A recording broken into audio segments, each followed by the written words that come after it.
In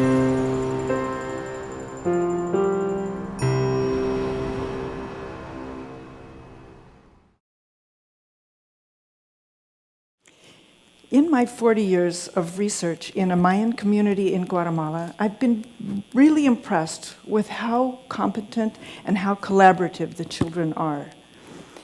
And it's made me aware of some very challenging circumstances in middle-class life in the United States. I'd like you to look around you. Could we have house lights, please? I'd like you to look around you, and everybody who's under the age of 12, please raise your hand. I don't see anybody raising their hand. Maybe there's one or two. Thank you if you're here. But where are the children? In middle-class society, we have segregated children from community life. And this segregation began about a century ago when our nation began to require all children to attend school and when we excluded children from working in factories. Now, that was an important change, but we've taken it too far. Now, most children in the United States spend a good deal of their time in settings that are only for children, but are controlled by adults. Now, this makes it difficult for them to have opportunities to contribute to important endeavors. And this matters because making a contribution is a source of human dignity and value. In addition, not being able to contribute makes it difficult to learn to collaborate. Collaboration, of course, is an important skill for children as they develop and for our world as we confront the problems that face us. So one of the places where children learn to collaborate is by helping out at home. Consider, do your children help you out at home? Voluntarily? Middle-class children generally don't do much helping at home, even when their parents try to get them to do it.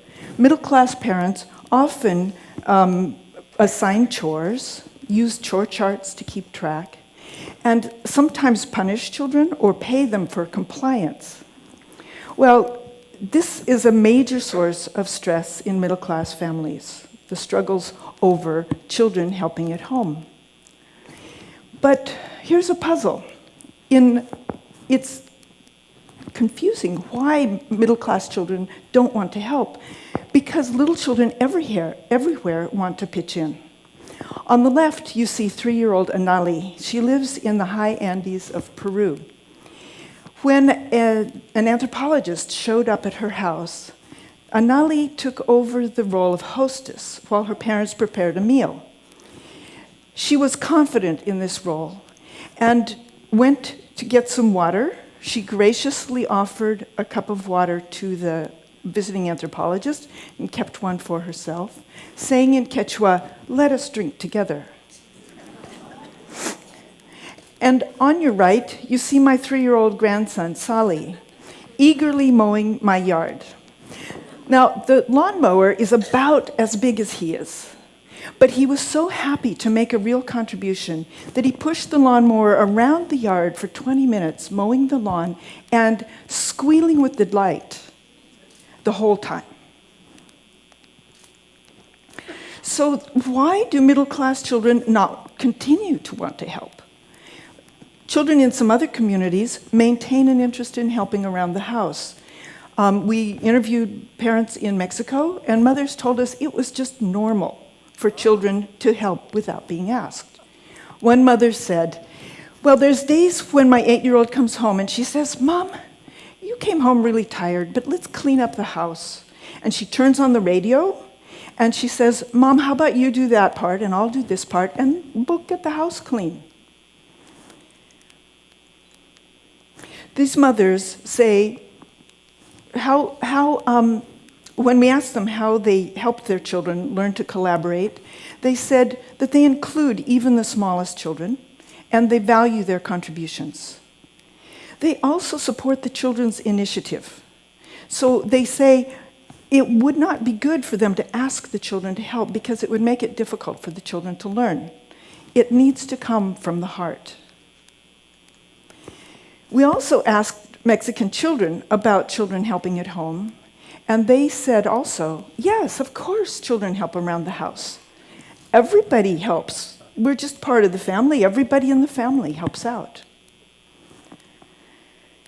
The things that occur at home matter. Children who move in their lives into different situations, they use what they learn at home in other settings. For example, children who help at home were more likely to help an instructor manage a science activity.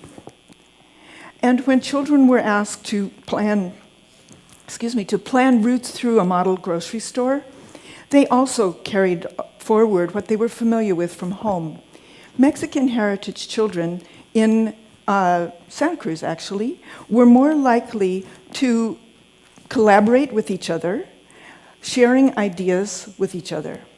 But middle-class children from European American backgrounds often divided the activity. Some of them did it, like the boy you see on the right, who's pushing his sister away so that he has the chance to do the activity all by himself. Sometimes the middle-class European American kids took turns, but that also does not involve sharing ideas. And sometimes one of the children took a boss role, and the other child simply had to do as they were told. The children who took the boss role tended to be children from families where parents assigned chores. And the children who collaborated skillfully were mostly from families where parents and children worked together. By contributing to work around the house, children learn important skills for collaboration. They learn to align with other people. They learn to be alert to what is going on around them. They learn to be considerate of other people's efforts and activities. And they learn to take initiative to help without being asked. So what can parents do to foster children's collaboration at home? Well, most importantly, they can pitch in together with children rather than assigning individual chores. It makes it much more interesting and fun if you can do it together. Parents can also facilitate children's involvement and contributions and appreciate the efforts that the kids make. In addition, they can treat helping as a normal part of family life. So consider this. Would you pay your partner for helping around the house? Or praise them for helping? Oh, wow, good boy. I'll put a star on your chore chart. Though I have heard that it's an aphrodisiac for women when men do chores. Yeah, the women are clapping. So individual parents can make a difference.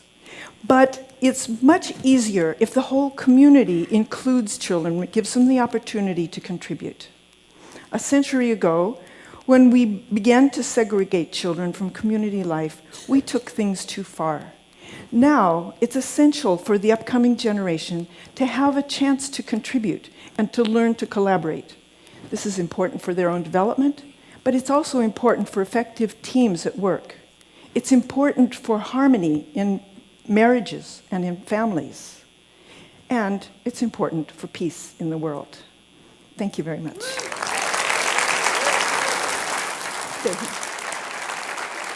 Thank you.